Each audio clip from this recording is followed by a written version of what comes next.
Hello everyone, good morning.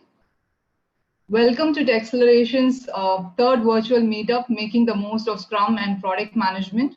I'm Anita from Toyota Connected, also part of the Texceleration's organizing team.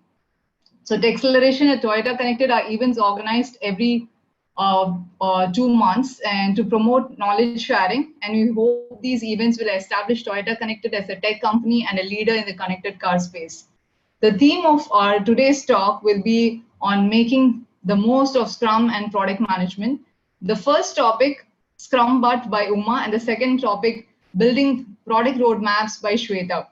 We'd like to make this event interactive, hence we've planned for a Q&A session after each talk, and in the interim, if you have any question, you can also type in your questions in the chat window. We'll be happy to address it during the Q&A session.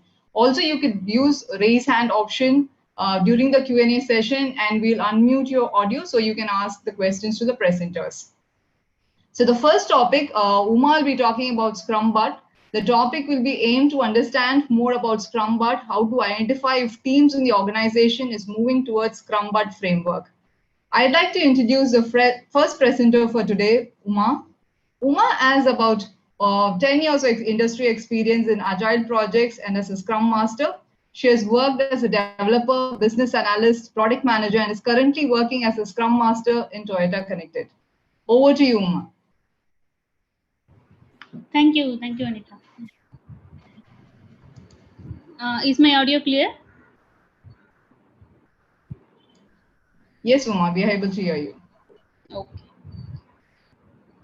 Yeah, as Anita said, the first topic is about Scrum Butt, and agenda for next 30-35 minutes is like I will start with the history of Scrum and a little bit on what is the Scrum framework is all about, and then the Scrum Butt definition, pitfalls of Scrum Butt, and I like to introduce the term Scrum and then the assessment, like how to identify if the team in organization is moving towards Scrum Butt. Then we will close the session with the key points and the conclusion. Moving to the history of Scrum. So it's all started in 1990s by both Ken Schwaber and Jeff Sutherland. They both were practicing new software development approach to develop the complex products. Actually, they both inspired from the article, the new product development game, which was presented by Tokachi and Nonoko. So they were presenting the different approach of manufacturing the product. So it's basically from a manufacturing where the shift from relay race to rug by match. So both Ken and Jeff inspired by that article and they want to try it in the software development. So both Ken and Jeff worked together to integrate their ideas into single framework, which is called Scrum. So that leads to their contribution to the Agile Manifesto in 2001. So as we all know, Agile Manifesto was formed by 17 Agile thinkers, and there were representation from different software development, whoever is trying different software development approach. Is my audio clear? Yes, Uma. Oh, okay. Yeah. And so which leading to their contribution to Agile Manifesto, and both Jeff and Ken represented the Scrum in Agile Manifesto. And after that, since 2009, a public document called Scrum Guide has been published, and still it is updated by Ken and Jeff. So they are maintaining the Scrum Guide document, which is available for a public, and it is free. And as I said, so I will touch upon a little bit on the Scrum framework, because there is n number of version is available in the industry in the name of Scrum. So I just want to spend a couple of minutes to tell what exactly the Scrum framework is like. So as we all know, it's a lightweight and a simple framework. It's all about like 3 roles, 3 artifacts, and 5 events, plus the rules that binds together the roles, artifacts, and events. So I will try to cover the most important rule that is defined in the Scrum Guide. So the first is about 3 roles, the development team, the team who creates done increment. It's not only the coding person of the team, which includes like architect, designer, coder, tester, or technical writer. So whoever is responsible to create a done increment is called development team. And the product owner should be like one person who is responsible for maximizing the product value, and your scrum master is your servant leader who has to promote and support scrum. And moving to the artifacts, the first foremost important artifact is your product backlog, which should be a single source of requirement for any changes that has to be made in a product should go into the product backlog. And there are different attributes of the product backlog, starts from description, order, value, which is the responsible for the PO. So each and every product backlog should be associated with the value, and also it is prioritized, and also it has to ensure the flow of the development. And the estimation, which is responsible for the whole development team. And the sprint backlog, which is the combination of product backlog plus tasks to achieve that product backlog, plus if there is any improvement points they have identified during the last retrospection, that also go to the sprint backlog. And the last and but important artifact is the increment, which is like a usable, shippable product is available at the end of the sprint, which meets the definition of done that was formed by development team. Moving to the events. So the first sprint itself is a one event, which is like all events are time boxed. So the sprint is like 2 to 4 weeks time box, during which a done, usable, and potentially releasable product increment is created. So the heart of Scrum framework is the sprint, where you are creating a done, usable, potentially releasable product increment is created, so that you can ensure you are enabling the feedback loop with the customer, and you are ensure the customer collaboration for the product that you are developing. And the next is about sprint planning, where the what needs to be developed in that particular sprint and how it needs to be turned to the increment is the sole responsibility of the development team. Even though the product owner order the backlog, how much we can take and how it can be converted into increment is the sole responsibility of the development team. And once it is done, the sprint goal has been crafted by Scrum team. Also, whichever the product backlog ready for the sprint planning, ensure it meets the definition of ready, which is also formed by development team. Again, the daily scrum, which is dev team internal meeting. So it's for the development team, by the development team. The structure needs to be set by development team. Many things, the 3 question is mandatory, but as per the Scrum Guide, even the 3 question is not mandatory. The structure is set by development team. It's a development team internal meeting. If others present, Scrum Master ensure nobody interrupt the team during that meeting. It's a short time box, 15 minutes meeting, right? And the review, done increment is required to elicit feedback and foster collaboration. And the sprint retrospection. Scrum team identify the improvements and the top identified improvement that goes into the sprint backlog. So that's the Scrum is all about. So as I said, it's lightweight, simple to understand, but difficult to master. If you ask me, it's difficult to implement as it is. So Scrum formed on basis of empirical theory, where the transparency, inspection, adaptation is the pillar. And the Scrum values needs to be implemented to ensure that the team is working in an empirical environment, and at last to deliver products iteratively and incrementally. So this is what the Scrum is all about. Scrum roles, events, artifacts, and rules are immutable as per the Scrum Guide, because every elements of roles, events, artifacts, and rules are designed in Scrum Guide to ensure the transparency and the opportunity to inspect and adapt something. So if somebody is asking the question like, are you following Scrum in your team? If the answer is, oh yeah, we do Scrum, but that's where we are entering into the Scrum but framework. So Scrum.org define the Scrum but. The definition of Scrum but is Scrum but mean that Scrum has exposed a dysfunction that is contributing the problem, but it is too hard to fix for the organization, so they don't want to fix it.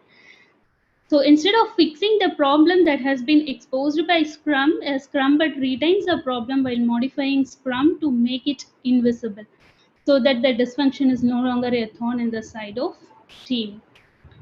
And Ken Schwaber explained particular syntax for the Scrum Guide, Scrumbat, which is Scrumbat, reason, and workaround. A typical example that is mentioned in the Scrum.org pages, we use Scrum, but having daily Scrum every day is too much overhead, so we only have one per week. But there is a small note that is mentioned. Sometimes organization make short-term changes because implementing 100% Scrum in the initial phase itself is not possible. So that Scrum is also a journey, right? So organization has to go through that journey.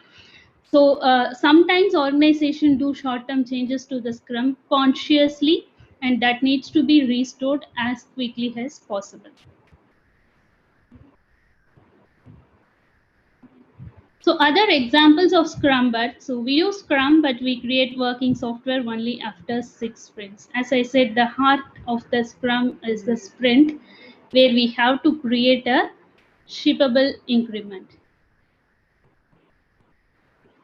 Again, one of the most misused ceremony of the Scrum is the daily stand-up if it is not implemented properly, the daily Scrum.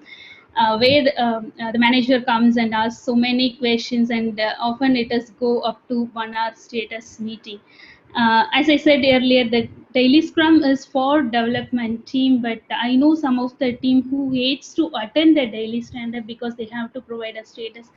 If they couldn't progress something, if it is blocked, if they are still analyzing, literally the team or the person in that team don't want to attend a Scrum, daily Scrum, because their manager will be there and they ask questions why it is still in progress. So daily Scrum in many organizations used as a micromanagement tool.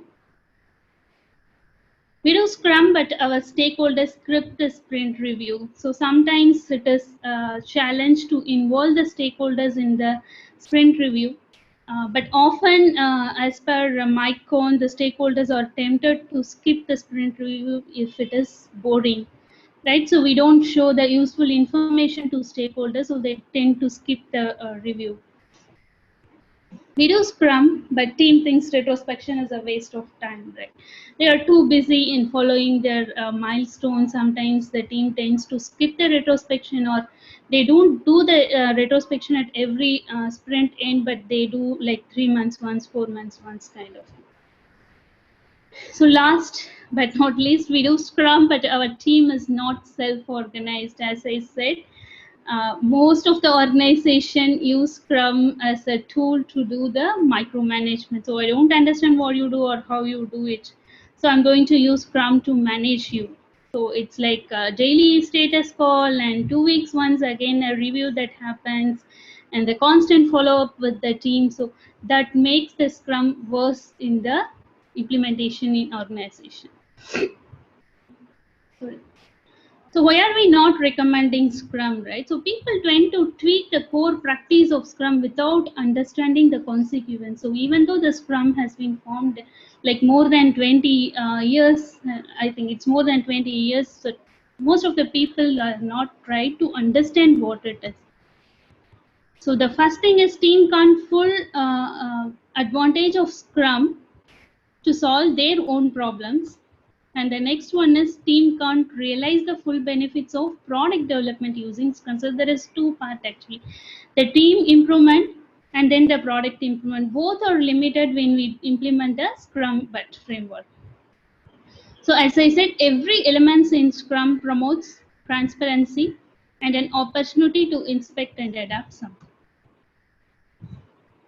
This is a study based on the data of various companies like Google, Yahoo, Systematic, and that shows that with the Scrum, but they are seeing the annual increment up to 35%, which is far lesser compared to the possibility of having 400% increment if we follow the excellent Scrum.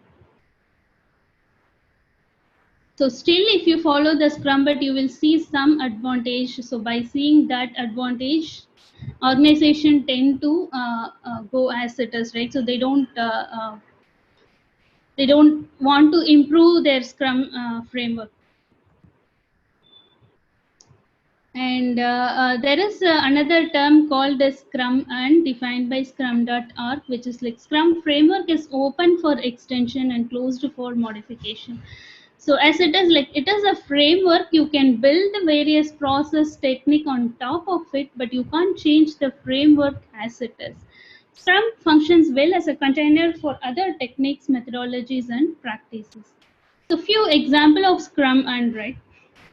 We do Scrum and we use burn down chart to view the progress. We do Scrum and we write user stories. We do Scrum and we ensure 80% of code coverage. We do Scrum and we encourage swarming. We do Scrum and we have implemented CDCI pipeline. We do Scrum and we do relative sizing estimation. So the user stories, CDCI pipeline, relative sizing, all are like XP practices which work well along with the Scrum, which can complement the Scrum. The burn down is not specific to software development. Anywhere you can use it.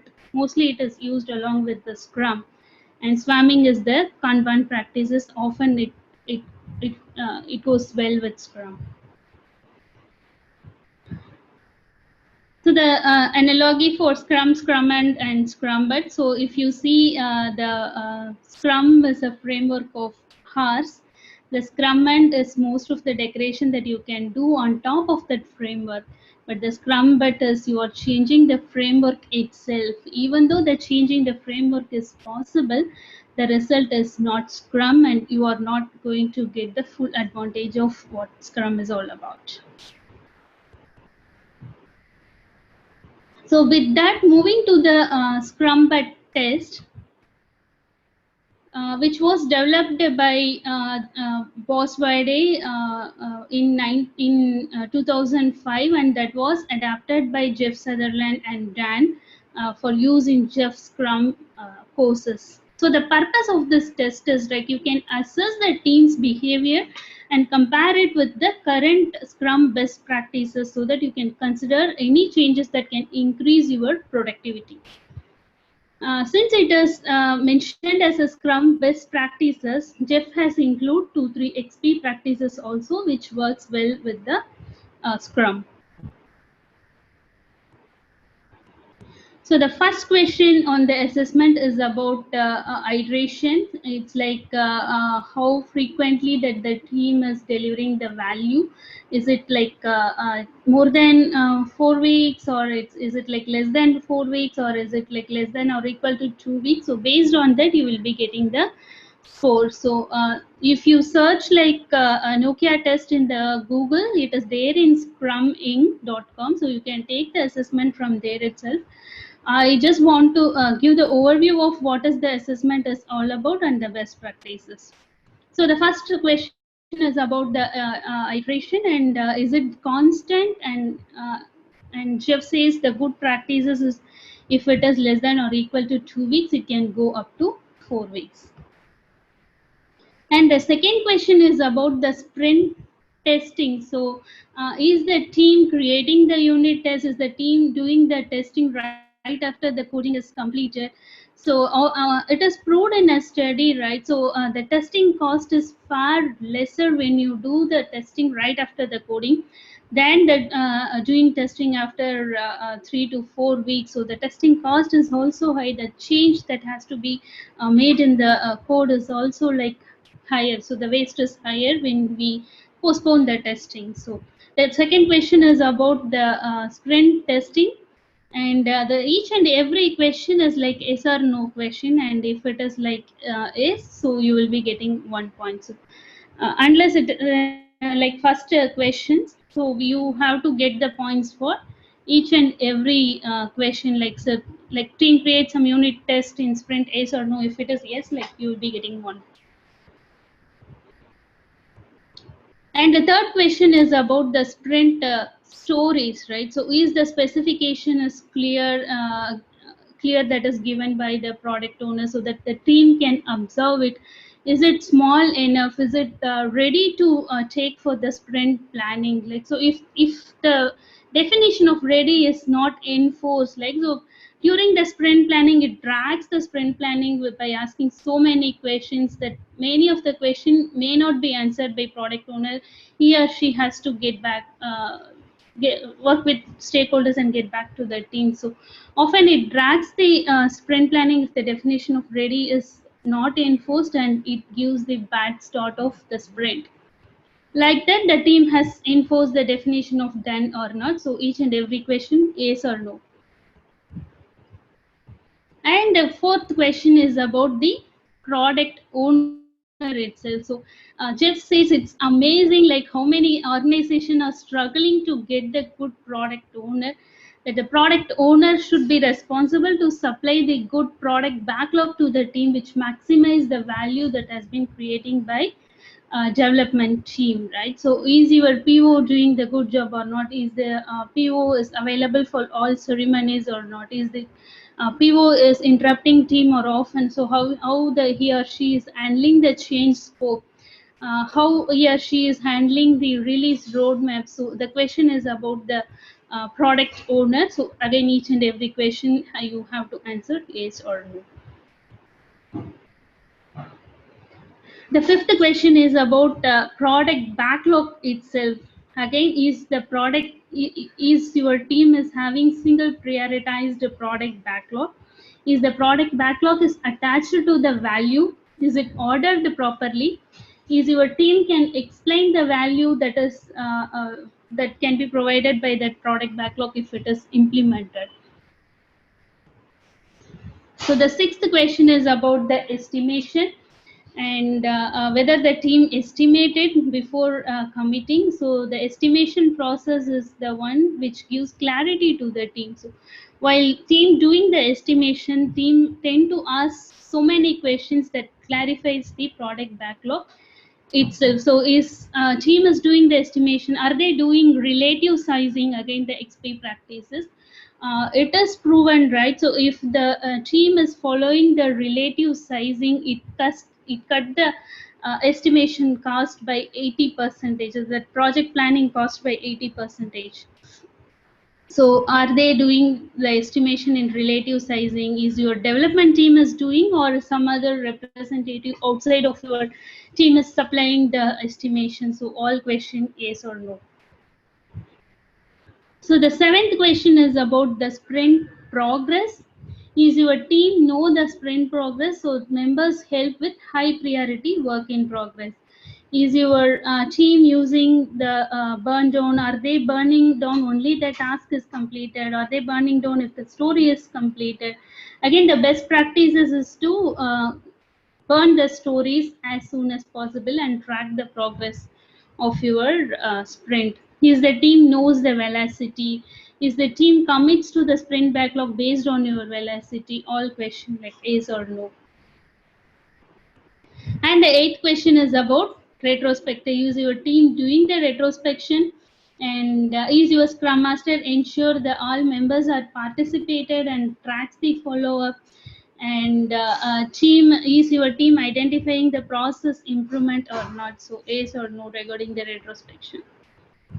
And the ninth question is about Scrum Master. So Scrum Master is your real coach, right? So I like this picture very much. So it's a great analogy of the Scrum Master, where your Scrum Master is like your personal trainer. So he or she help you to do your task, right? So support you, not actually do the work of what you have to done, but support as much as possible, right? So is your Scrum Master completely enforce the process, remove impediments, and provides transparency or not? Is the impediment list is maintained and prioritized or not? Is he or she is communicating well with the other team members, managers, stakeholders. So how is the Scrum Master is performing, yes or no?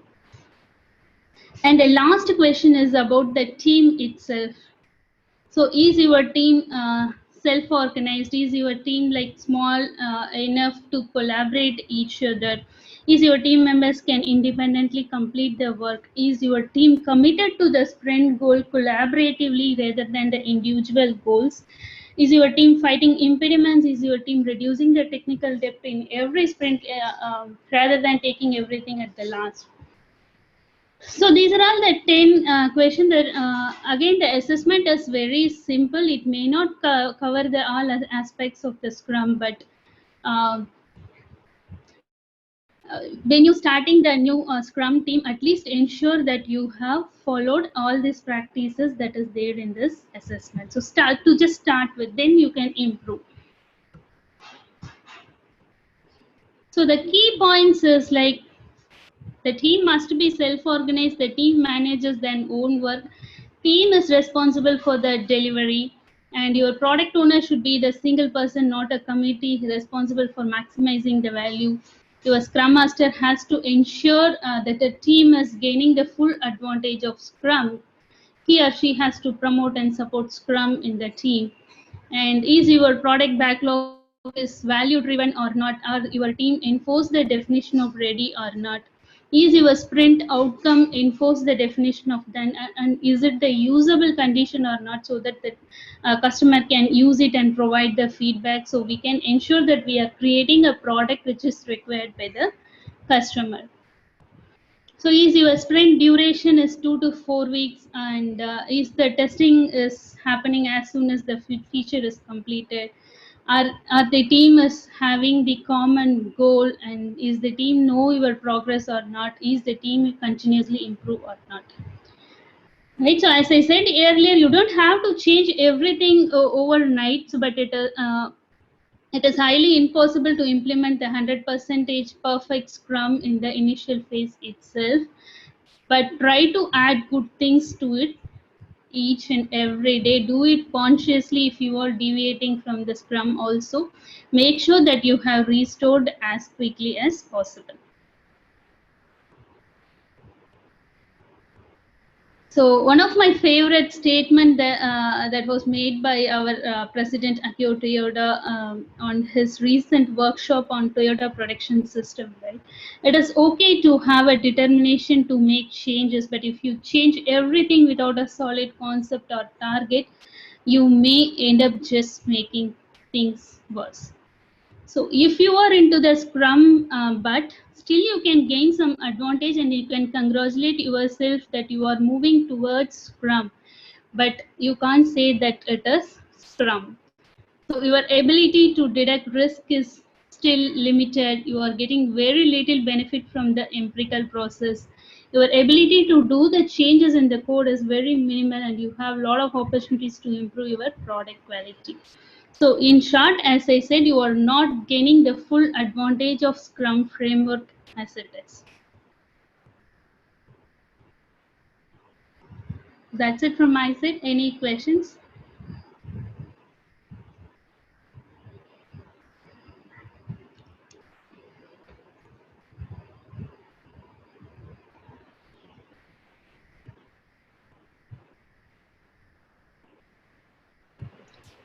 Uma, we have a couple of questions in the chat window. Yeah, I could see one question. Apart How from do that, yeah. Yeah, I'll paste the others in the Q&A. Okay. So the first question is about how do you estimate the story? Can you explain on that?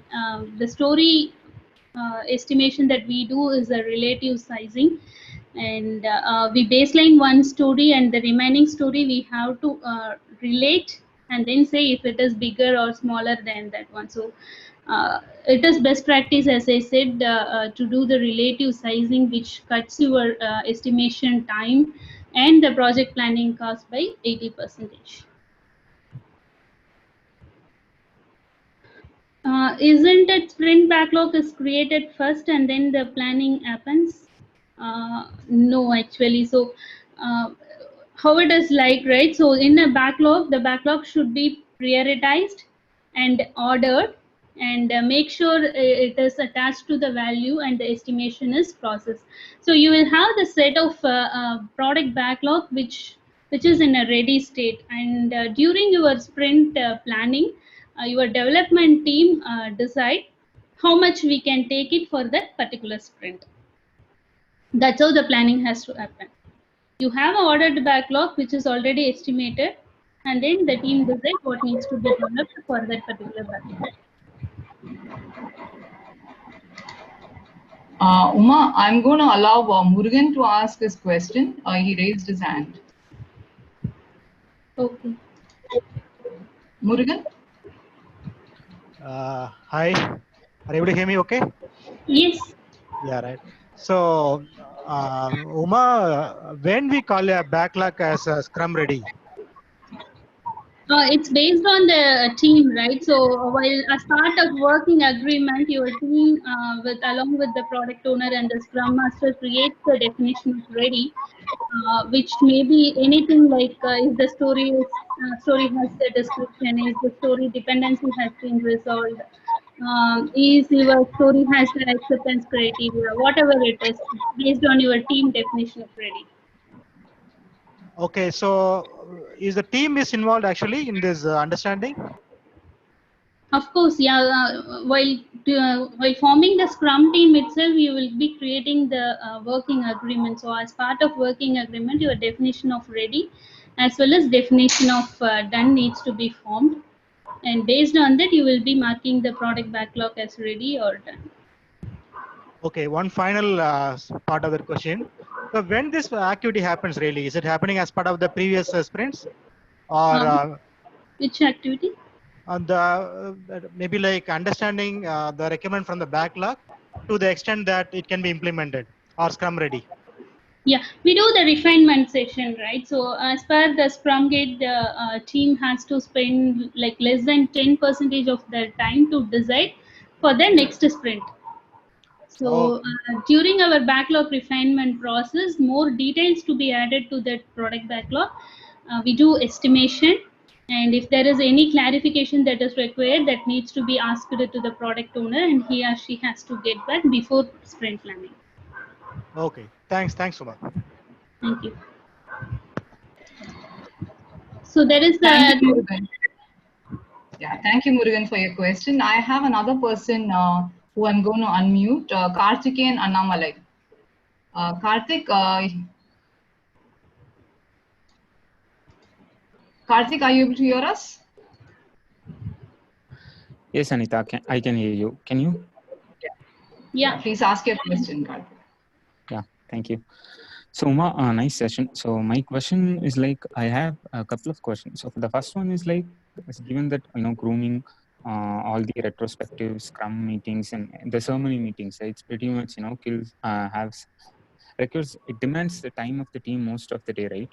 If it is a 2-week sprint, right?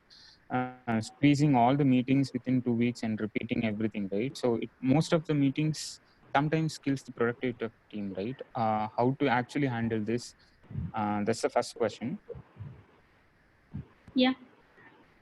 You have other questions, or you want me to answer? Yeah. The second question probably I can ask and go unmute. I can go mute.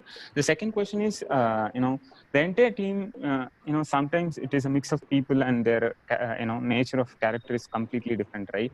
I found, there are people who are excellent, doers, executors, but they're, by nature they are introvert and they don't speak out loud. And, even if they have concerns and everything, even if you have one-on-one with them, it is really hard to learn from them, right? So how do we handle, especially in this Scrum framework, right? It is completely based on participating from everyone, right? How do we handle such scenarios? Okay. Thanks. So to answer your first question, like so many meetings within the Scrum, because the sprint itself is 2 weeks. So how can we accommodate all those meetings? The one thing is, if your team is telling we are having too much of meeting, the team doesn't find the meetings useful. So there could be a chance like lot of waste that is happening within the team, maybe the discussion itself, right? So maybe the unnecessary discussion, and or like the PO is creating the story in the refinement session, so instead of having the story ready for the discussion. So one thing that we have to carefully notice is that the waste that is happening in your process of conducting the ceremony. That is one thing. The other thing, if you see the traditionally also, so we all say like the sprint is like a project, and the planning cost for the project is always like 15%, and that is what exactly the ceremony is designed. So all the ceremony takes you the 15% of the 2 weeks of time, and that we must invest to ensure that we are developing the right product. And is it answered your question? Yeah, Can you? the 50.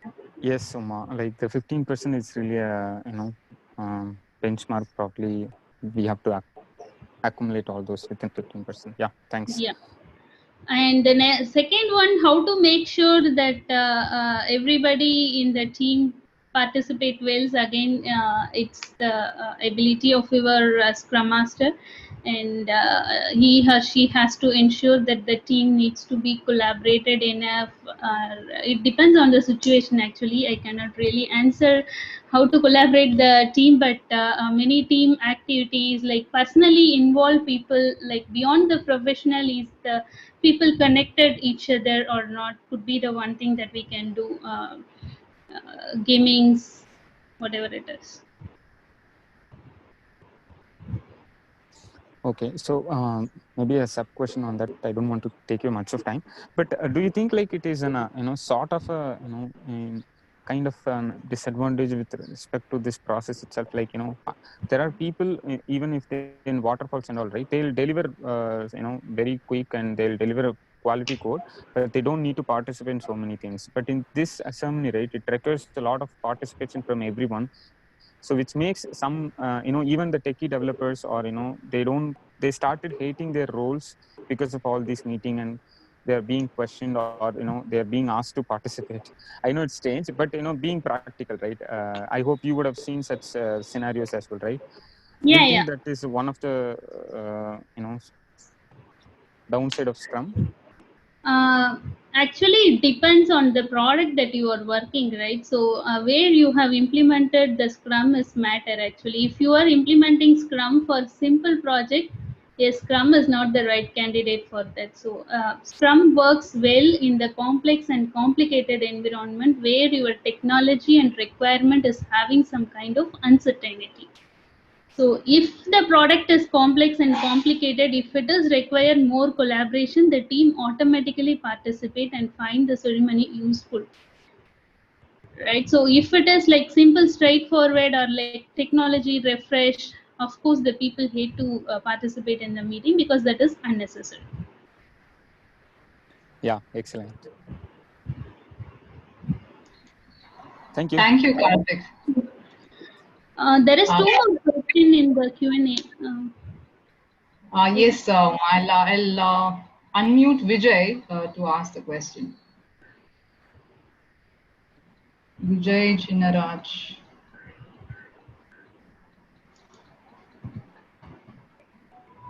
I think you can respond to the question now. Yeah, the question is, what is your definition of done? What is your definition of ready? So you mean my team definition of done and my team definition of ready, I believe. So our team definition of done is up to the feature testing that we are doing, tested for whatever feature that we have created. We have to write the automate testing. So that is up to our definition of done is up to like, is your automate test has been created, and then is the feature is tested or not. And the definition of ready, of course, as I said, is the dependency cleared, if your backlog has description or not, if the backlog has the acceptance criteria. So those things is part of definition of ready in Arctic. So I'm going to unmute Anup. He has a question to ask. Okay. Yeah, hi. Thank you. Hi. This is Anup here. Uma, thank you for the session. It was excellent. So I just, I'm working as a PO for a, organization, and, we work on Scrum of Scrums model. So I have a particular question when it comes to a scaled agile, setup, and we were working on a priority epic. The thing is, like, we don't have clarity on many of the things, and we are working with multiple dependencies. So we do work on a lot of assumptions. Okay, so in that scenario, from a development team protection standpoint, what would be the Scrum Master's role? As in, will they say no to the stories, or like how will you pick it up? It's a responsibility of the product owner to make sure the continuous flow is there in the development, right? So if it is like lot of dependency, what is the point of taking that story, even though like the development team wants to take that story anyway? If they are getting blocked with some of the dependency, we can't finish that story, right? So maybe based on your question, if I am your Scrum Master, I will ask you to make sure the continuous flow is there. So you resolve the dependency and then give it to team to observe the backlog. Okay. Thank you. Thank you, Anup. Thank you, Anup. Uma, we have another question from Kural Mati. I'm going to unmute Kural. Yeah. Hi, Kural. Can you ask your question? Yeah. Hi, Uma. That's a nice session. Thank you for it. And yeah, usually we will have these hiccups during the iteration, right? So how as a Scrum Master, the requirement change will be accommodated in the middle of the iteration? And my second question is, when the iteration should be declared as failed, right? So because sometimes since the stories are there and it has been prioritized, we will be keep on pulling and we have to complete the iteration. We'll have that motive. So should we take a call to call that iteration as a failed one, and should we address that hiccups in a different way? And what is your thought? Sorry about your second question. So you tend to descope all the scope that you have taken for that particular iteration and take new stories?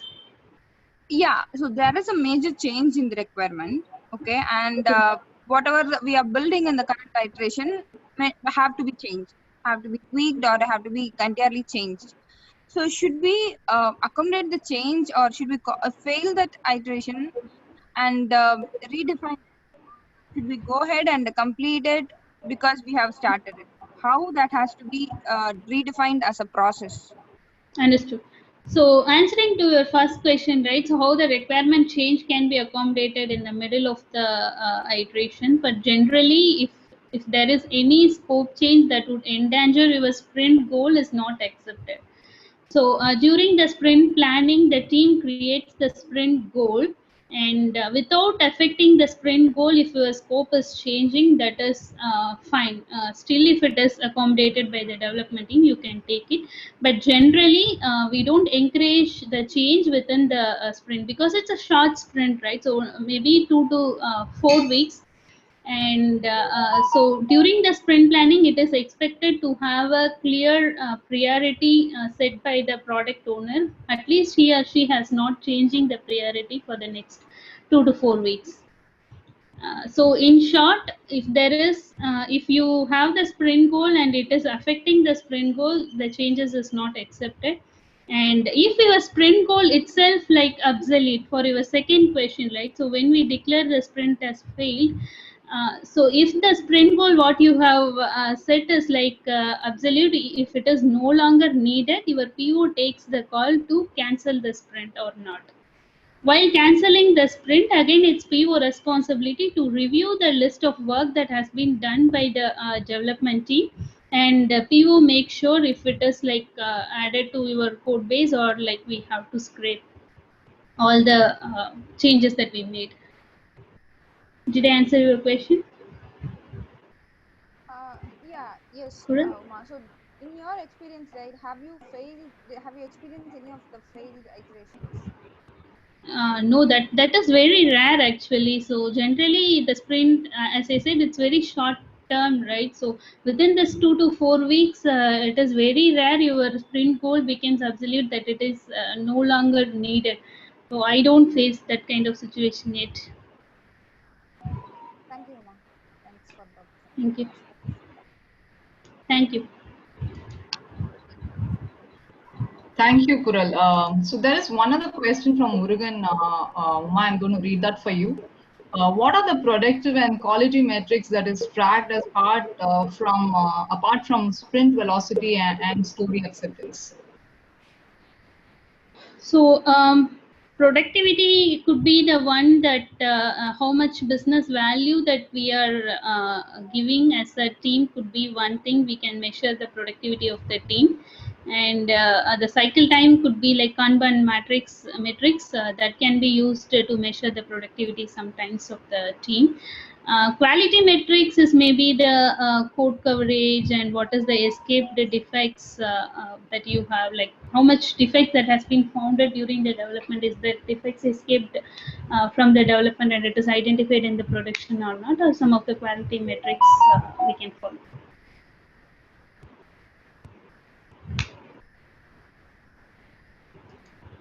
Any other questions? Thank you. I don't see any other questions. Yeah. Yeah. Thank you. Thanks a lot. Thanks for the opportunity.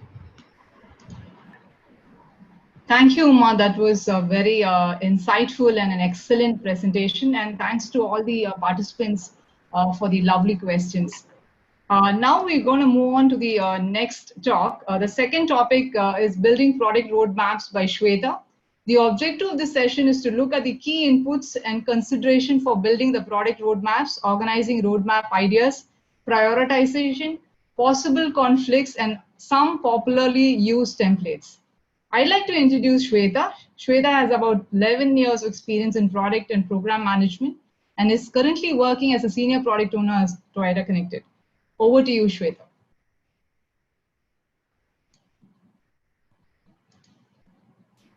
Hey, thanks, Anita. Thanks for introducing. Can you all see my screen? Yes, Shweta, we are able to see, and it would be nice if you put on the presentation. Yeah, I have. Oh, okay, cool. Awesome. Yeah, thanks, Anita. Thanks for introducing, and thanks, Uma, for starting off with a great presentation. So good morning, everyone. So today's topic is building product roadmaps, and as you know, roadmaps are often the first step to actually creating a great product. So I will basically be sharing some of the insights actually I have accrued over the years in creating product roadmaps, talk about what they are and who the key stakeholders are and how can actually one go about building a roadmap, some conflicts that you might face, and then round it off with some examples and conclusions. So that's the high level agenda. And of course, you're welcome to ask questions. And as with the other session, I'm happy to take questions at the end of the session. So I'll dive right into the agenda, probably very quickly. So I will be talking about what product roadmaps are. Then we will talk about at a very high level who we are building the product roadmaps for. And then we also talk about where do product ideas come from and how does one go about organizing the product roadmap ideas. Then we will dive straight into how can actually one approach building a product roadmap, and probably come up with a sort of a checklist for what roadmaps should ideally have. Then touch upon the possible conflicts when it comes to prioritization very briefly, and then look at some examples of roadmap, and then we'd be concluding the session. So this is basically what is in store for the first half an hour of this talk today. So before diving into the session, I want to introduce to you a world without product roadmaps, right? And I'll be taking some help from Scott Adams and Dilbert cartoon. So if you could see, this is potentially how a product without a roadmap could look like, right? So when Dilbert is introducing his product, which has got features coming in from all directions, and then the product becomes a worthless hodgepodge of complexity, which is neither of customer value nor of business value. So if there is no method to this madness, I think this is what a product might actually end up becoming, and which is what I think a systematic road mapping exercise kind of would try to avoid for you. So I will move into the first introductory slide on what product roadmaps really are, right? So roadmap is nothing but a communication tool or an artifact that actually helps product teams with 4 things, right? So firstly, it helps you deliver the vision of the product, and it will help you organize the ideas either for your product or for your product portfolio. The second one is it helps you align all the stakeholders. So when I say stakeholders, it is not just internal stakeholders, it is internal, external, your customers, your leadership, and all the cross-cutting functional stakeholders. Of course, the same roadmap cannot be presented to everybody, but at least at the end of the day, it is the one source of truth that sort of establishes buy-in and alignment across the board. Thirdly, it is useful to rally people around the vision. It will create a buzz about what you're trying to actually build as a product, and it will give a sort of a unifying message of things to come. So it's a very useful messaging tool to get people excited about what you're building. And the fourth one is to crystallize the strategy, which is basically like, now that you know what you're building, I think roadmap will also help you answer a few questions on how you will be building what you're building, right? Along with some idea around what could be the effort involved and what could be the potential costs involved, so that you could actually take these calls in terms of what to build and what not to build from your overall strategic perspective. So this is basically what a roadmap is useful for. So I will actually move on to talk about roadmap stakeholders, right? And this is one of the representations I found in one of the Medium articles. So we spoke about roadmap stakeholders in the last slide. So I just wanted to elaborate a little bit more about it in this particular slide. So on the x-axis, you have the type of initiatives, right? So you have internal plus external initiatives. It's like a whole bunch of stuff on the left side, and on the right side is the public initiatives. And y-axis is the level of details. Essentially, closer to 0, it is low level of details, and as you move along the y-axis, it is high level of details. And if you actually slice the graph, the people on the left are the internal people, and the people on the right are the external people. With this graph, what I'm trying to say is a roadmap, like I said, is a single source of truth that can actually have, you can have one comprehensive roadmap that can be tweaked and adapted to all these different types of stakeholders that you're presenting to from an alignment standpoint, right? So yes, the roadmap can actually be used to guide the strategic planning and execution of the organization's strategy.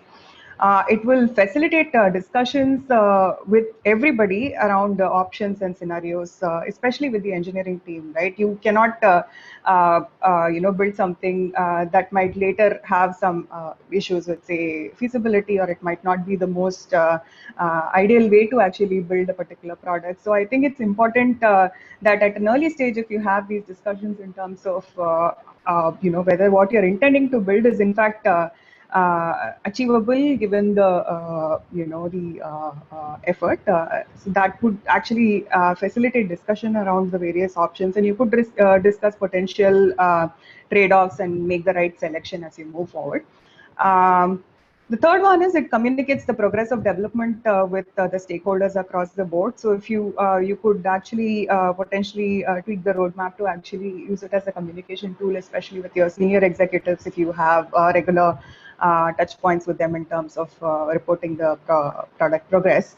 And it also aligns internal stakeholders in terms of what to expect and probably actions required from them. So these could be people like your product marketing, S&M, and customer support folks, so that they can keep say their external stakeholders in the know in terms of what to expect from the product.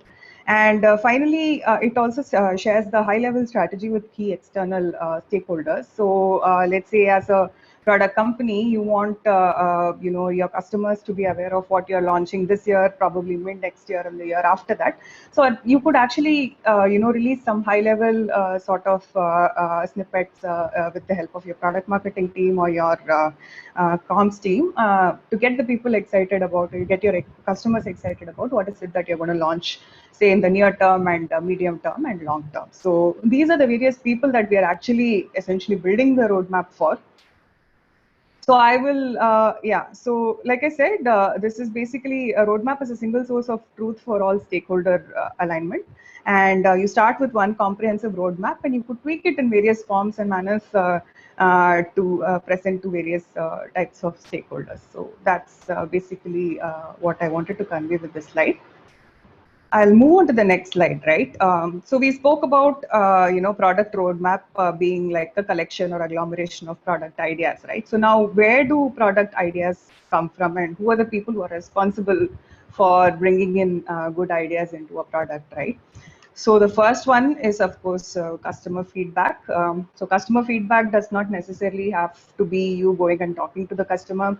It could be through various sources. There could be customer surveys. There could be NPS scores. You could look at the customer usage metrics and you could actually understand, derive some sort of an insight into what the customers are thinking in terms of their usage of a certain feature, or, whether there's some conversion downstream if you're tracking a funnel and things like that.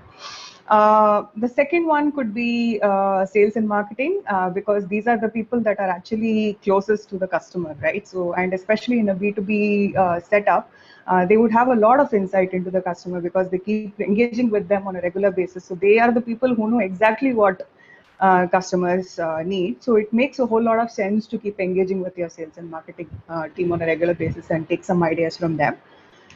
The third one is the engineering team. As you know, the technology is also constantly evolving, and it is very, very important that your product is really updated with the latest technology. And I think also in terms of making the product more robust and scalable, the engineering team can come up with some great ideas. And of course, there could be some constant accumulation of tech debt that also you might want to clear out at a regular basis. So engineering team is another key source from which the ideas come. The fourth one is research and consumer insights.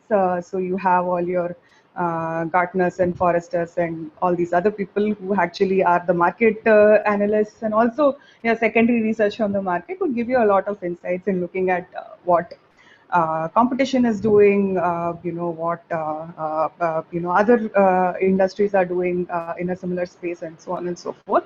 So that could again be a good source of ideas for your roadmap. Then the fifth one is support and maintenance. So if your product is actually built and rolled out and you have a support structure in place, there would be a lot of, if there are issues coming in, I think it makes sense to take a dump of it and sort of analyze and see if you're able to observe some patterns, and instead of the support team providing quick fixes to them, I think it would make sense to actually go back and address the root of the problem. So regular touch points actually with support team is very, very important. It will really, at least it will give you a lot of optimization ideas for an existing product. The sixth one is, of course, product managers. So product managers can come up with one or all of these ideas by talking to all of them. But at the end of the day, I think that project managers are not creators, but curators of ideas, right? Because their job is to maximize the value of the product, and they will not be singularly responsible for all the ideas that they are taking, because all these teams are close to the product, right? Not just the product managers. So definitely product managers will have their own ideas, but it is also the responsibility of the product manager to engage with all of these people and ensure that all the good ideas get collected and parked in one place. So yes, so you'll have to keep an eye out for the ideas that are valuable to pursue, and you also have to decide what to discard. I think deciding what to discard is the more difficult part, as opposed to deciding what to pursue, right? I think you can have 1,000 ideas, but all of them cannot be taken in, right? So that's where the biggest challenge is. So I will move on to the next slide, right? So I'll talk about organizing roadmap ideas, right? So we started off with what roadmaps are and who the stakeholders are and where do ideas come from, right? So now that you have all of these ideas, so ideas could be coming in various shapes and sizes, right? So then how do you go about organizing them? So for me, at least what I have observed is that you will have to sort of run them through a couple of filters, right? So you will have to ensure that they are actually related to the higher vision of the company. You have to make sure that they are actually you're able to tie it back to some key customer problem. You should know what you're solving for, or they should be driving some key product metric, or they should actually help you get closer to a certain goal that you have defined for a particular product. So it's very, like, I think it's good to take a step back and actually evaluate those ideas through these lenses, right? So when I say, I've just given a few examples of what your product goals could look like and what could some potential product metrics be that you might want to think about, right? So, some of the goals could be your competitive differentiation, customer delight, technical improvements, churn reduction, geographical expansion, mobile adoption, upselling services, and increasing lifetime value. And some of the metrics would be against things like your active monthly users, feature usage, retention, churn. These would be your consumer-centric metrics, and business-centric metrics could be tied to your revenue and LTV and conversions and things like that. So it would, of course, I'm not saying that your idea should not lie outside this realm. There could be really some great high-value, crazy idea that could bring in some parallel or alternate source of revenue for the organization. But I think it would make sense purely from organizing standpoint, and to really look at each idea and see what is that one value that it is actually bringing into your product or your portfolio, right? So that's probably, it's a very simplified way of putting it, but it makes sense to go ahead and do that, especially if you're inundated with a bunch of things to do, right? Yeah. So I wanted to move to the steps to building a product roadmap, but before that, I wanted to present this quote from Steve Jobs, where he says that focus is really not about building 1,000 things, right? It is about, innovation is actually about saying no to 1,000 things and deciding upon the one thing that you really want to build. And I think that's actually, I think, a conundrum that most of us face in our daily life in terms of what should we build and what we should not build, right? So just as a segue into how one should build a roadmap, I want everyone to keep this in mind, right?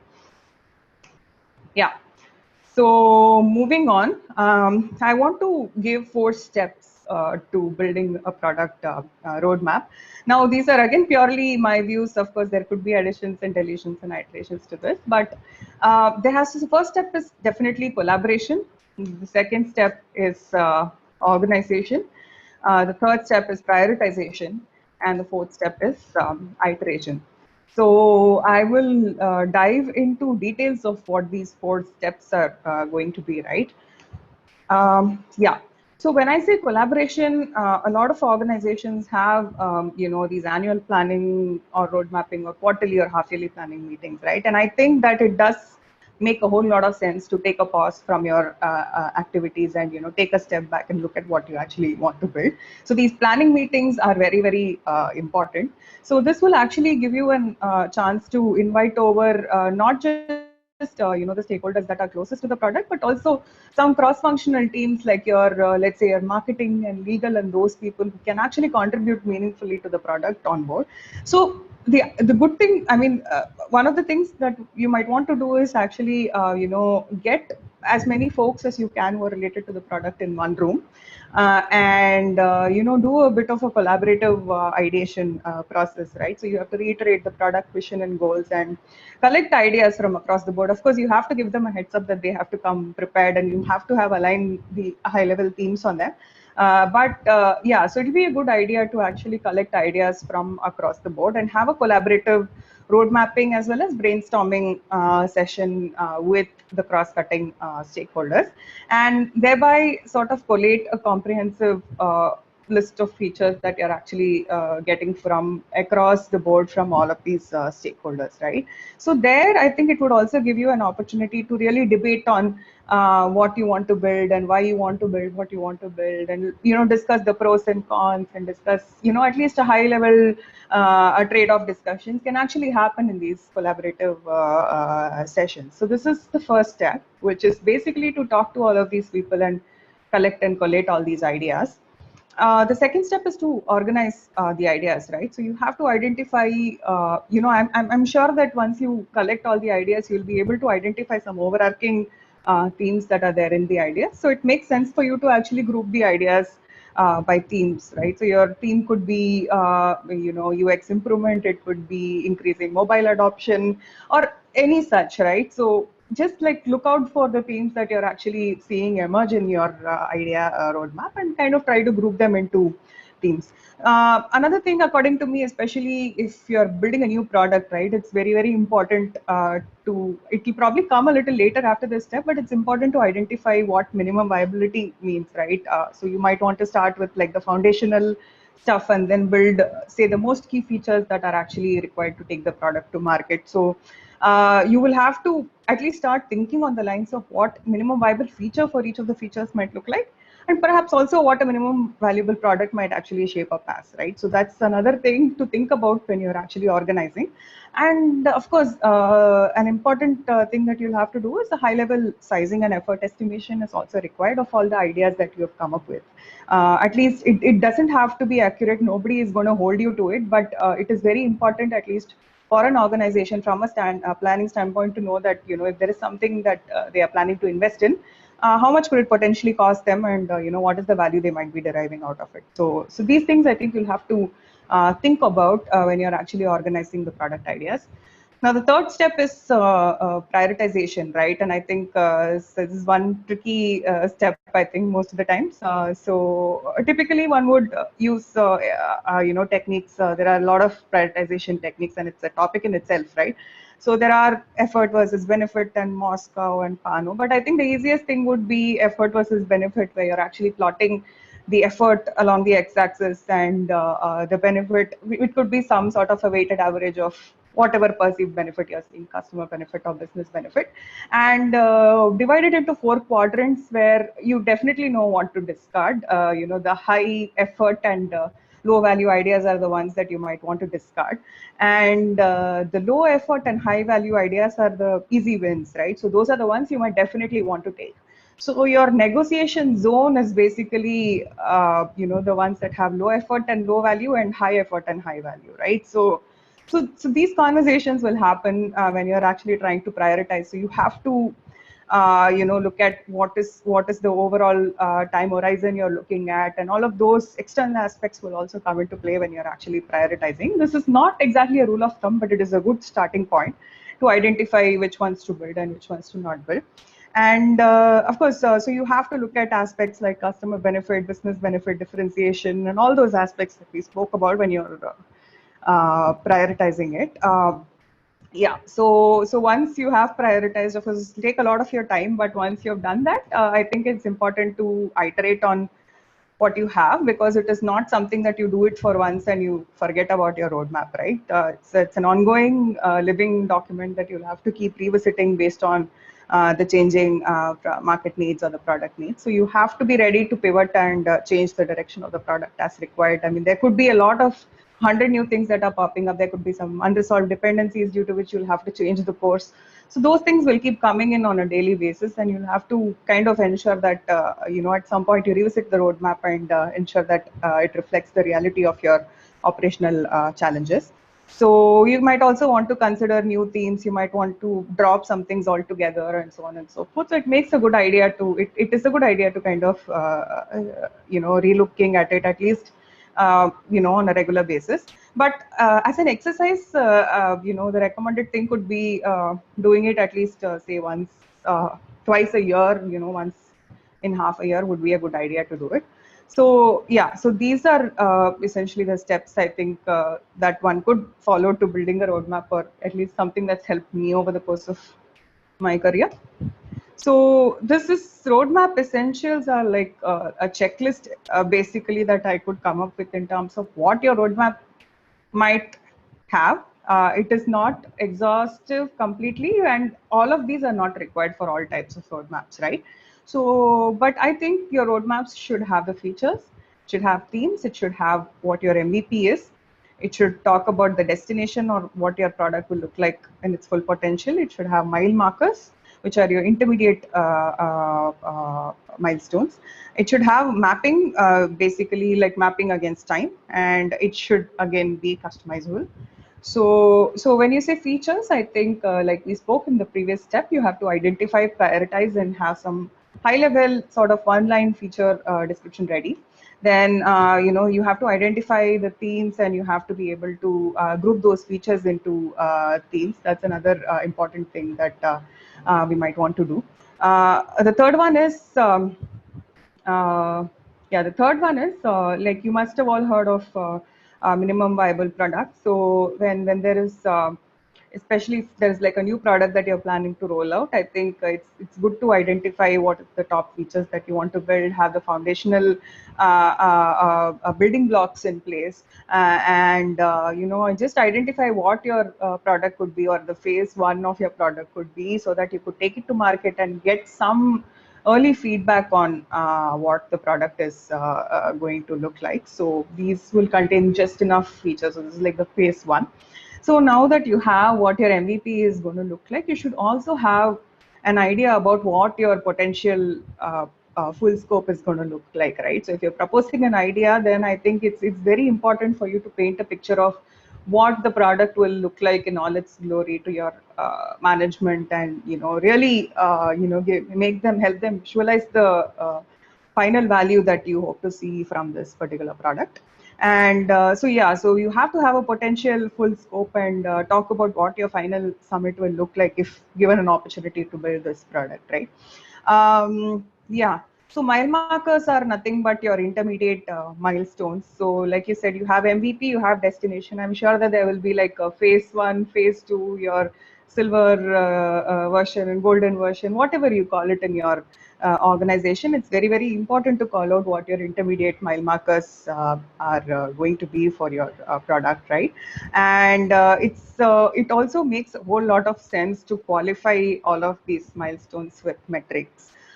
Because if you're saying that you're building a feature to increase customer acquisition, then I think it will make sense for you to indicate the operational metrics, also saying that you're going to grow from 0 to 10,000 customers, and then 10,000 to say 100,000, and 100,000 to say 1 million customers, right? Otherwise, at the end of the day, it's always important that you indicate the operational value that you're bringing in as well. At least potentially what you think it might bring in is something that you might just want to have a discussion with your growth teams and sort of indicate in your mind markers. The next one is mapping. So by mapping, I mean plotting against time. So like we spoke about earlier, you have all of these features. It is important to have some kind of a high level sizing of all of these features, right? So you have to also, if there is going to be mobilization, reuse, and if you could make those callouts, if there could be some reuse that is possible, and if you could make some callouts around it on your mapping, it could be helpful. So I think it's important when you're plotting against time to talk about, what is your near term, and what is your medium term, and what is your long term benefit that you're getting. So it's very, very important to plot against time, because this is the only thing that will give people a view of what is coming when. Finally, customization, again, depending on who the audience is, I think you'll have to customize the roadmap also accordingly, and keep the level of details also according to what the stakeholder would be interested in. So these are the roadmap essentials, or a checklist that you might actually want to include in a roadmap. Like I said, there is no hard and fast rule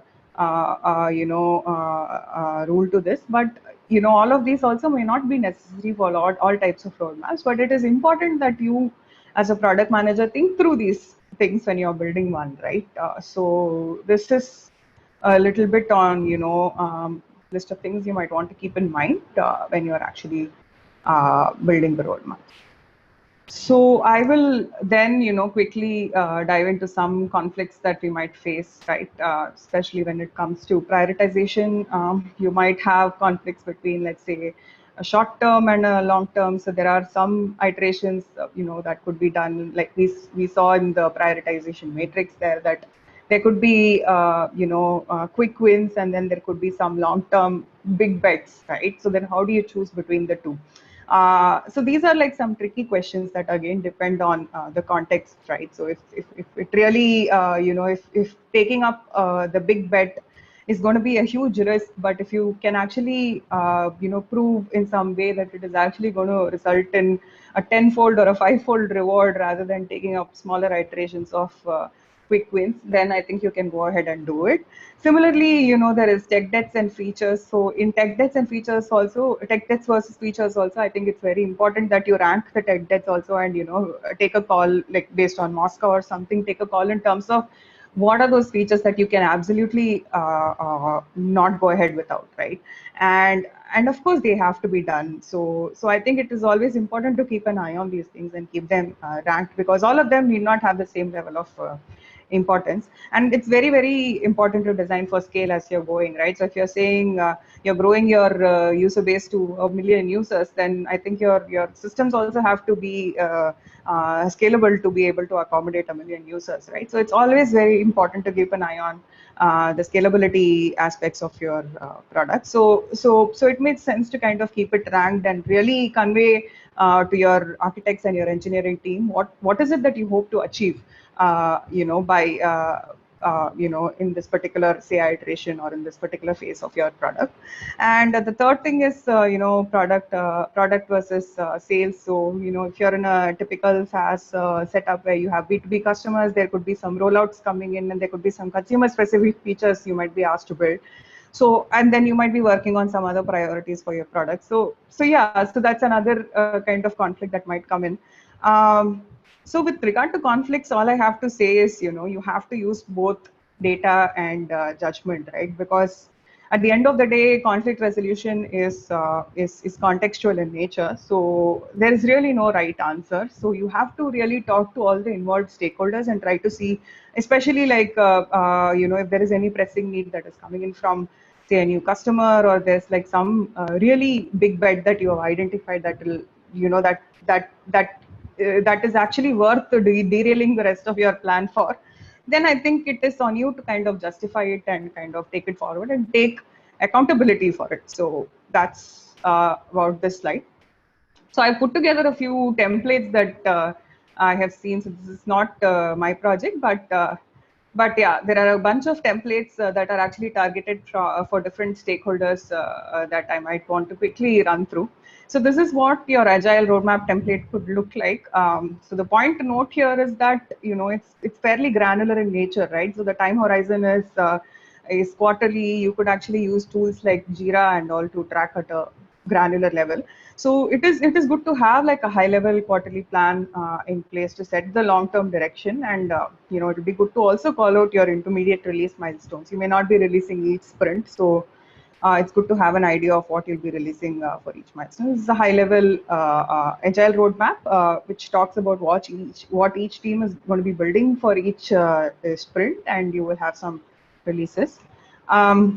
This is what your overall product roadmap could look like. So one is, so this basically what you might notice is over a longer time horizon, right? So it's a high level sort of visual summary mapping of all the products that you might build, and it might actually be divided by teams as well if you think it is a comfortable representation for you. The idea is your product roadmap should present a high level visual summary and give you like a high level direction in terms of where you are headed with the product, right? And yeah, so you need not necessarily separate it by teams. You can also separate it by strategic goals. You can separate it by themes that you come up with, and so on and so forth. So this is just one such representation that I found useful. I think this actually is a good tool called Product Plan. So they have these various road mapping templates that you could actually link to your other tools as well. So this is what your overall product roadmap, with a longer time horizon, and basically, it should give you a sense of what you're building for that year, right? This is an example of what your product portfolio could look like. Your executive facing roadmap could look like. So the important thing is, you don't get into the details here. So it's important to keep the things generic and avoid a lot of details. Divide by product swim lanes and give a high level strategic view, right? So you could say security improvements, you could say revenue, you could say acquisition, customer delight. So those are the things that might actually make sense at a higher level when you're actually building for this type of a stakeholder. So this is a good template that I found for an executive facing roadmap.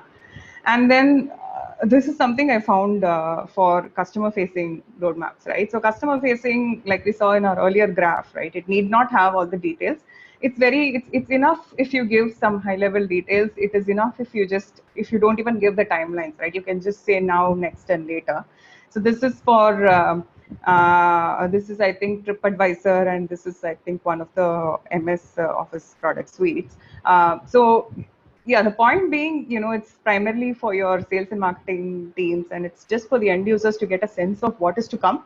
It can be at a very high level. Nobody is going to hold you to it, but it is important to keep your customers sort of excited about everything that is on the cards, right? So that's why you have these roadmaps. So yeah, so the idea of showing all these roadmaps is also to tell you that there is really no template, right? You could actually use I mean, as long as you are actually bringing in all the items that we have on the checklist, it is not necessary for you to use this tool or this any specific tool. I think it's important that you actually factor in all these components and keep it at whatever template is important to you, and sort of contextualize it to the product that you're building and your organization. So that's, and then of course tweak it based on the person you are presenting to, because your roadmap at the end of the day, the product roadmap that we saw initially, is going to be a single source of truth, and everything has to be derived from there, including your product backlog, right? So yeah, so that was the idea. Basically, these are some cool templates that I found, or examples that I found of roadmaps, and I thought it would make sense to showcase these to drive home this point of building for a stakeholder. And yeah, so finally, in conclusion, right, product roadmap, to reiterate, is your vision, and it is basically where you're going and why you're going where you're going. And it is the path forward, and it is to make sure that the alignment is set and the priorities are clear and the sacrifices are understood by everybody who's actually got some stake in the product. And the last one is, I think, for the product managers, it is important not to overpromise or speculate. It is important to keep it as real as possible, and it is also very necessary that we build in some buffer, because in real world there could be a lot of things that could go wrong. So this is another thing that I wanted to reiterate. So yeah, so this is a bit about the roadmaps. So I'm happy to take questions if there are any.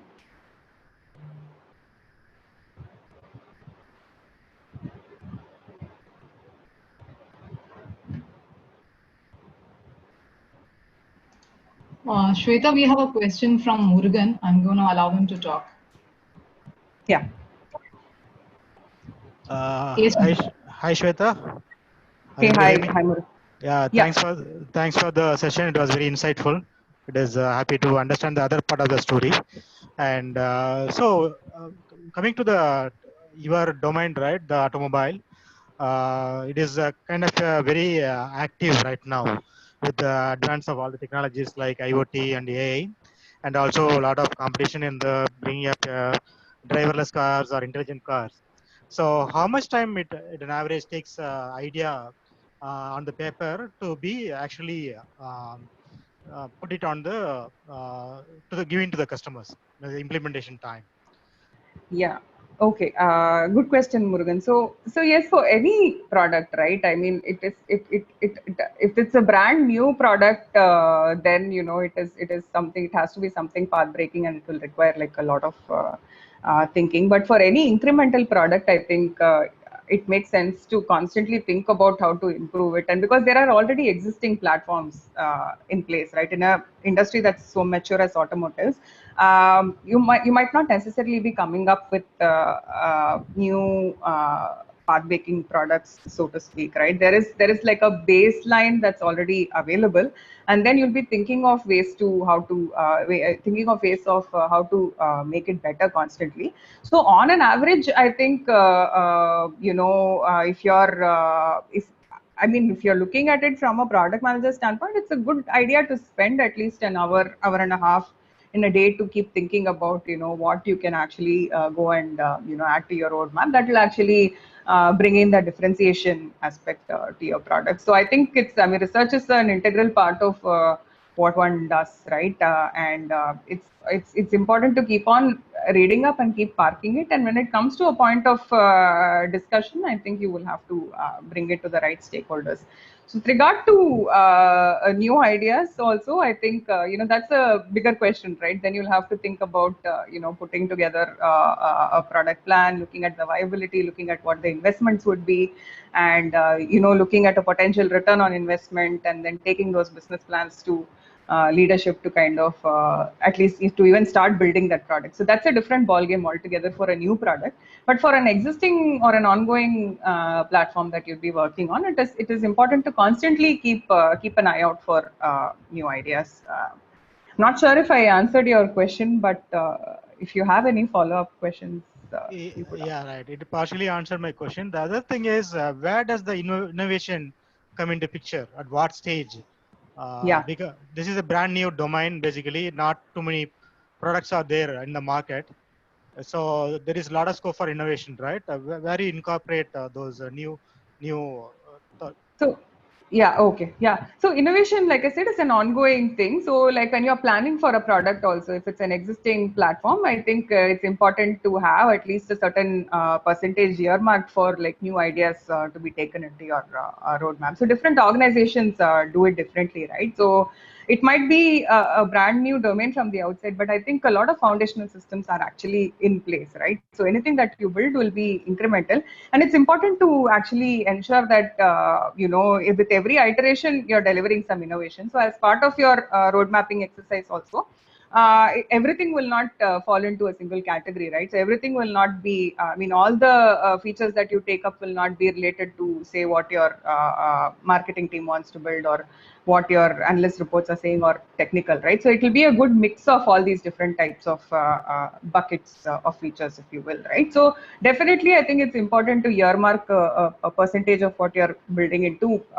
brand new things, right? So I think that will make sense to build. And like a lot of new features actually start off as smaller POCs only, right? So you might have some high-level theme around you might want to say bring in say an IoT integration, or let's say some unique differentiator, some type of a customization. So it starts there, then you do POCs to see the viability, and only then can you actually propose it as a product later. So so you have to constantly keep an eye out, like in your own product that's existing. It's important to ensure that you constantly try to keep sort of bandwidth allocated for innovative features. But for the new features, it should probably there has to be like regular ideation happening, and you should also in parallel be working on some POCs to look at their feasibility, and and then decide whether you want to go ahead with it or not go ahead with it. Okay, one final part. How do you attach a value or ROI to a particular idea? Yeah. What are the things you look at it?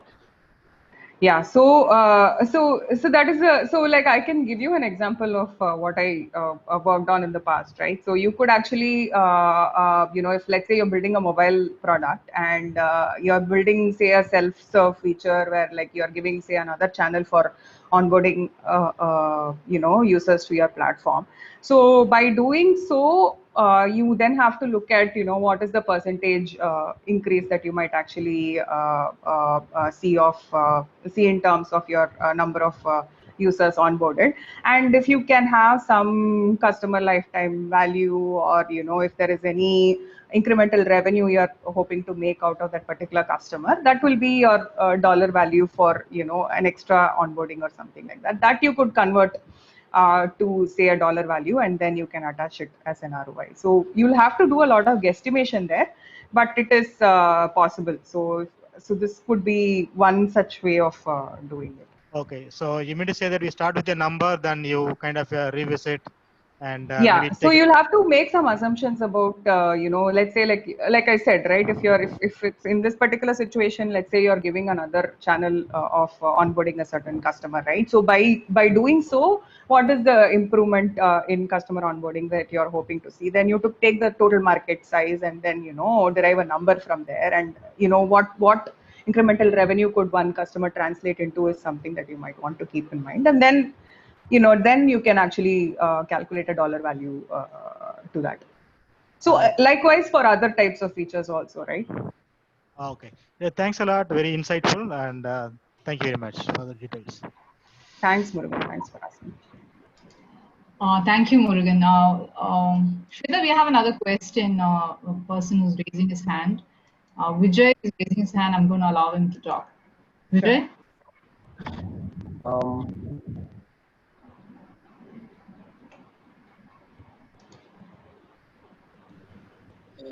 Can you hear me? Yes, we are able to hear you, Vijay. Go on. Actually, a nice presentation put together, Shwati, right? Shweta. Yeah, sorry, Shweta. Actually, pretty insightful. I mean, first, much appreciated on that front. My question is, already you answered a couple of points while answering Murugan's question. So I don't want to again get into that.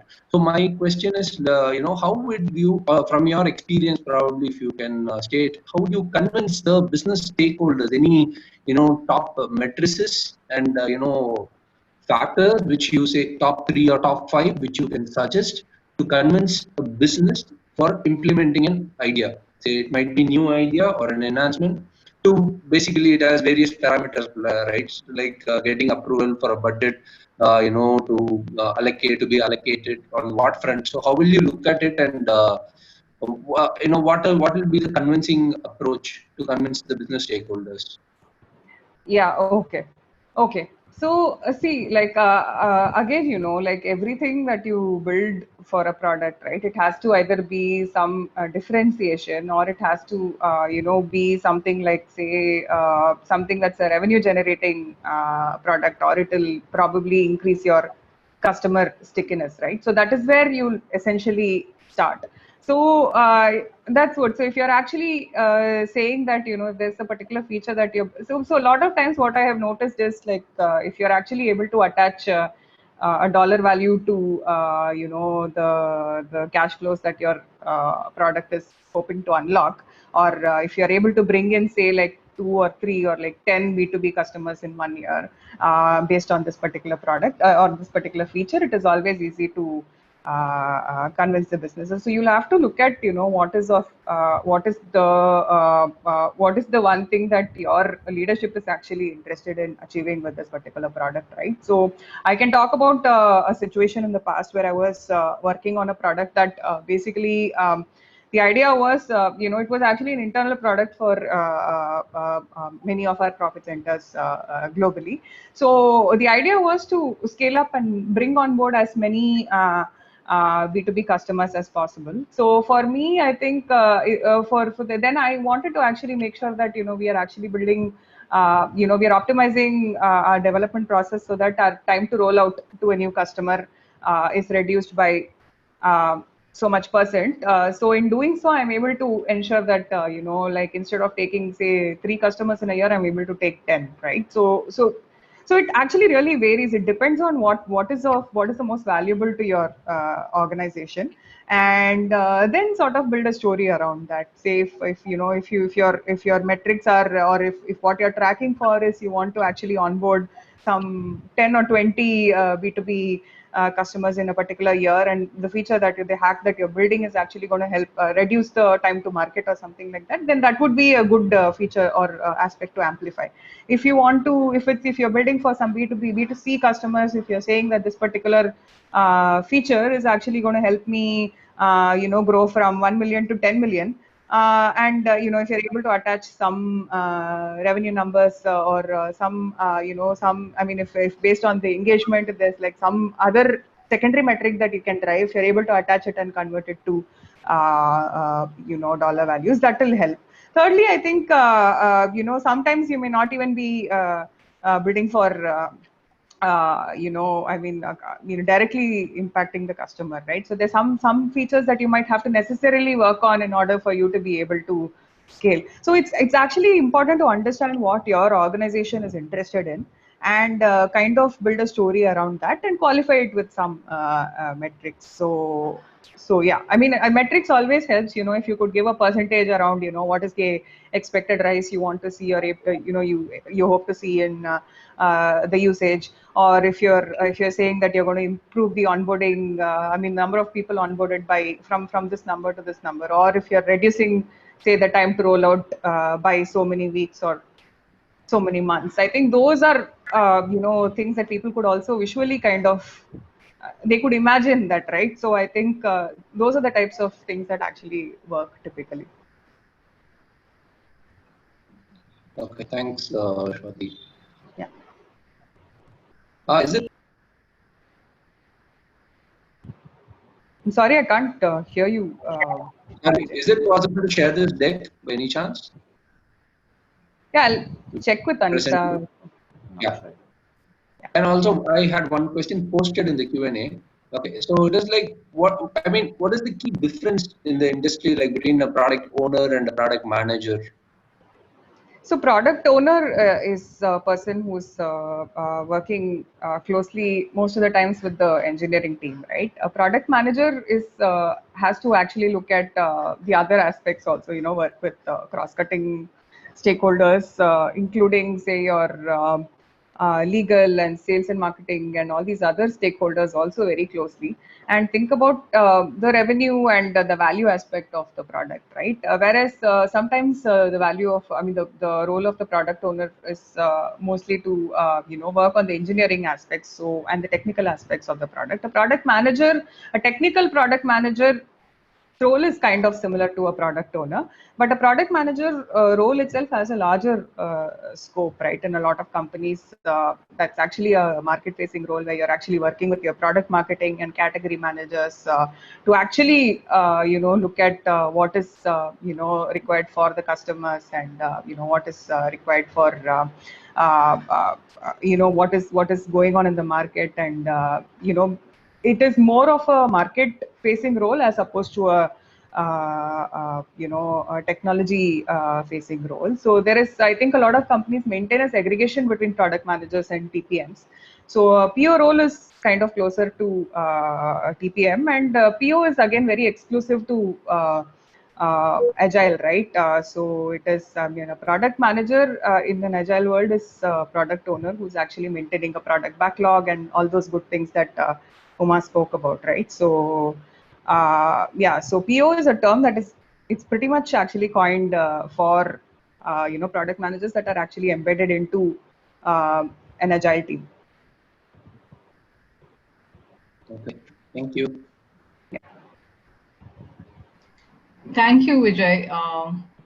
Shweta, we have another question from Karthikeyan. I'm just going to ask him to talk now. Karthik, you can ask your question. Yeah, thanks, Anita. So my question is, Shweta, like maybe not direct to the topic for today, but it's very practical. Do you think like hiring or having a PO with the technical background would be really helpful to the product growth? So especially in these days, right? So, maybe consider a credit risk system where everything was back-end verified and all those things. But considering AI and ML as an tool to deploy or employ such a verification process automatically and all those things, right? For those, even for those research, technology background and idea how those TechWorks will be added value, right? So what is your take on this? Maybe, and also I would like to know your technical background as well. Yeah. Okay. So I think for roles that are really specific to a particular domain and a particular technology, I think it always helps to have somebody with that background, right? So that's why I said a lot of companies have this segregation between product managers and TPMs. So for this particular role that you're talking about, it would be necessary if you have to work with APIs. I think it is important to have a basic understanding of what is it that you're trying to build and so on. So then in that sense, it makes I think a whole lot of sense to take people with a technical background. But if you're I don't know, if you're building some experience for let's say an Alexa or something like that, for that I think more customer centric, more person with say a design background would be more helpful. People who have done say customer journey maps and who worked on human centered design and things like that. So it really depends on the product that you're building also, right? So there is no one size fit all. In your particular case, I think it might make sense to have a product manager with a technical background. But if a product is such that it requires one to step in the shoes of a customer and imagine new experiences, then the person should have a design background. If it is say a product that that's very much focused on how to scale and generate revenue and things like that, it's important for the product manager to have a business mindset as well. So it depends again, on the product that you're building for. But in your particular case, it sounds to me like it might need a person with a technical background. So with regard to my background, I am actually I am an engineer in computer science as well. So yeah, I mean, and I have been a developer in the past, so it kind of helps me relate. So it is always helpful to have that background, but it is not mandatory. Yeah, thank you so much. And I don't want to be very cliche, but it's an excellent session. And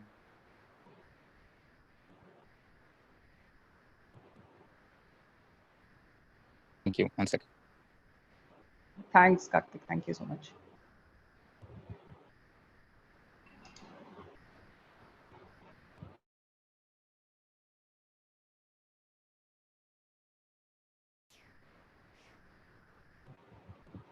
Are there any other questions? If not, I'll hand it over to Anita. Yeah.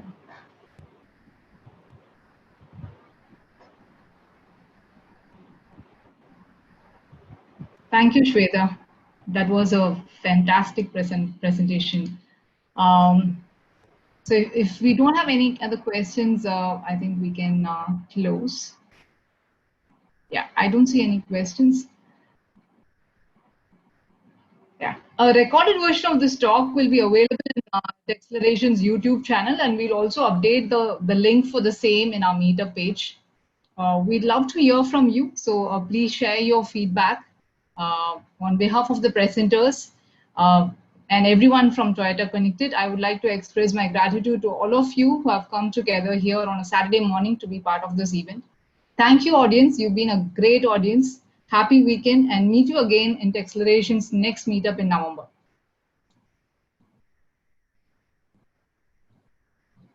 Thank you. Thank you. Thanks, Anita.